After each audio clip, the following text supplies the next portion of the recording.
अस्सलाम वालेकुम भाई। अब भाई की बात है कि आज आप अकेले बंदे हैं जो बुलिश हो रहे हैं। मैं अकेला ही था दिसंबर 2024 में जो बेरिश हो रहा था, आप लोगों को एग्जिट कराने की बात कर रहा था। अल्लाह का शुक्र है उस टाइम पे मैं सही साबित हुआ।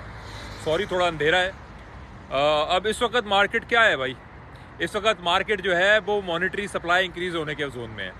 तो इस वक्त ऑफकोर्स बेरिश होना नहीं बनता, इस वक्त बुलिश होना ही बनता है। और बुलिश का मतलब ये नहीं है कि मैं आपको 50x के ख्वाब बेच रहा हूँ, एब्सोल्युटली नॉट। उसका मतलब ये है कि अगर आप 50% के ऊपर आज डाउन है और अगर डीसीए का बजट है आपके पास तो डीसीए करें, अगर नहीं है तो उसको आप होल्ड करके रखें। लेकिन ये कहना कि जिस टाइम पे फिस्कल रिलैक्सेशन मिल रही है या मॉनेटरी रिलैक्सेशन मिल रही है ओवरऑल मार्केट के अंदर, उस टाइम पे मैं बेरिश हो जाऊँ तो अजीब सी बात है। जिस टाइम पे गोल्ड और सिल्वर जो है अपने ऑल टाइम हाई के ऊपर जा रहे हैं और मार्केट में इस अपवर्ड मोमेंटम के अंदर है, मैं ये समझूं कि इसमें से पैसा कभी एग्जिट ही नहीं होगा और मार्केट ने कभी कूल ऑफ नहीं होना। और ये जो यहाँ से एग्जिट होगा पैसा मार्केट का, ये पैसा घुसेगा रिस्क एसेट्स में और मजीद। और उसके होने से पहले बड़े प्रॉपर तरीके से वेल टेलर्ड स्ट्रेटजी के तहत आपको हाई रिस्क एसेट से दूर रखा जा रहा है, हाई रिस्क एसेट से निराश किया जा रहा है, हाई रिस्क एसेट्स के खिलाफ हर कोई इस वक्त बात कर रहा है। तो कोई बड़ी बात तो नहीं है ना। इस वक्त जो दरिया चल रहा है उसकी जोर में चलना कोई बड़ी बात तो नहीं है। ये तो वही दरिया जिसके अंदर आपको फेंकते हैं। 2015 में चार्ली मंगर एक इंटरव्यू में बैठा था जिसमें वॉरेन बफेट भी था और बिल गेट भी था।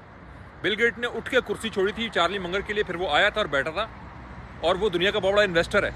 उसने कहा था ये चूहे को मारने की दवाई है, बीटीसी।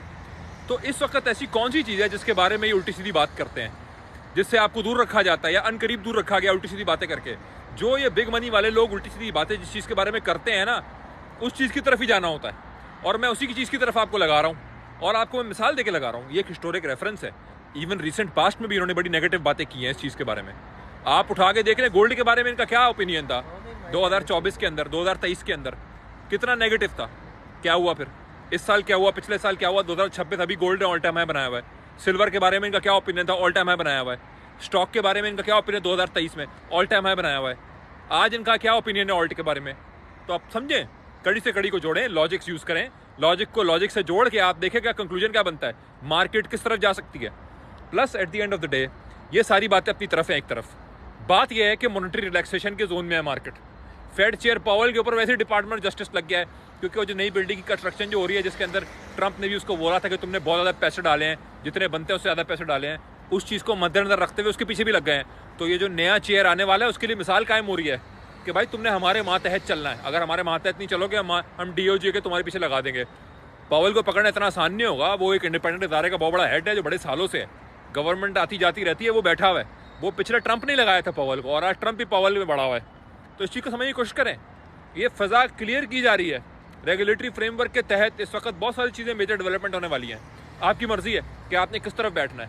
क्या आपने उसी तरफ बैठना है जिस तरफ मेजॉरिटी लोग दिसंबर 2024 में आपको बाय करवा रहे थे और जनवरी 2025 में भी बाय करवा रहे थे, मैं आपको एग्जिट करवा रहा था।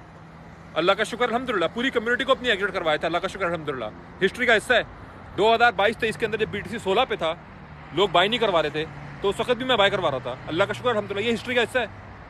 गोल्ड के ऊपर जब लोग नेगेटिव बातें कर रहे थे तो मैं उस वक्त नेगेटिव बातें नहीं कर रहा था। तो ये सारे हिस्ट्री का हिस्सा है। तो मैं इस वक्त मार्केट के अंदर रीड कर रहा हूँ कि इस वक्त ये बिग मनी जहाँ से हमें हटा रही है हमें उसी तरफ लगना है। ये एक सिंपल सी लॉजिक है जो फेल अब तक नहीं हुई। पिछले 10 साल में फेल नहीं हुई, 10 साल की क्रिप्टो के अंदर ये फेल नहीं हुई। तो मैं क्यों समझूँ कि इस दफ़ा फेल हो जाएगी। तो ये सेंटिमेंट एनालिसिस मैंने आपको पेश किया। ऐसे पिछली वीडियो मैंने चार्ट एनालिसिस भी आपके सामने पेश किया है, लेकिन ये सेंटिमेंट को समझना बड़ा ज़रूरी है क्योंकि क्रिप्टो मार्केट सेंटिमेंट से ड्राइव होती है, हाइप से और फियर से ड्रिवन होती है। तो ये कुछ चीज़ें हैं भाई। अगेन बीटीसी डोमिनेंस 54% मेरा टारगेट है पहला, जो दिसंबर 2024 में जब था तो ऑड्स बहुत ऊपर थे। इस वक्त अगर वो 54% पे जाते हैं बीटीसी डोमिनेंस, ऑड्स बहुत ऊपर जाते हैं। यूएसडीटी डोमिनेंस को भी कूल ऑफ होना चाहिए। इन सारी चीज़ों को समझें। गोल्ड सिल्वर से पैसा निकलना चाहिए, इन सारी चीज़ों को समझें।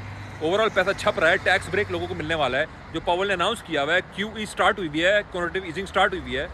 इन सारी चीज़ों को समझें, उस हिसाब से फिर मैं अपना ओपिनियन कायम कर रहा हूँ। अगेन ये मेरे सारे रीजंस हैं। ज़रूरी नहीं है कि मेरे सारे रीज़न से आप आमादा हों, एब्सोल्युटली नॉट। ज़रूरी नहीं है कि मेरे सारे रीज़न आपको समझ आएँ और ज़रूरी नहीं है कि मेरे सारे रीज़न सही हों, ये भी ज़रूरी नहीं है।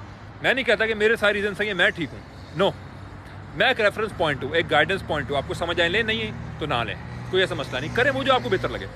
अपनी इन्वेस्टमेंट को खुद इन्फॉर्म करके लें। आप मैच्योर हैं, समझदार हैं, बड़े हैं, पढ़े लिखे हैं, जॉब करते हैं, बिजनेस करते हैं, काम करते हैं, स्टूडेंट हैं, जो भी है, आप समझदार हैं। आप गाइडेंस लें 10 जगह से, करें वो जो समझ आता है आपको। हम लोग वो करेंगे जो चार्ट हमें कह रहे हैं, हम वो करेंगे जो ऑपोजिट ऑफ मनी हमें समझ आ रहा है। हम वो करेंगे जो इस वक्त सेंटिमेंट हमें कह रहे हैं। बाकी आपको जो बेहतर लगे आप वो करें। थैंक यू सो मच, जज़ाकल्लाह।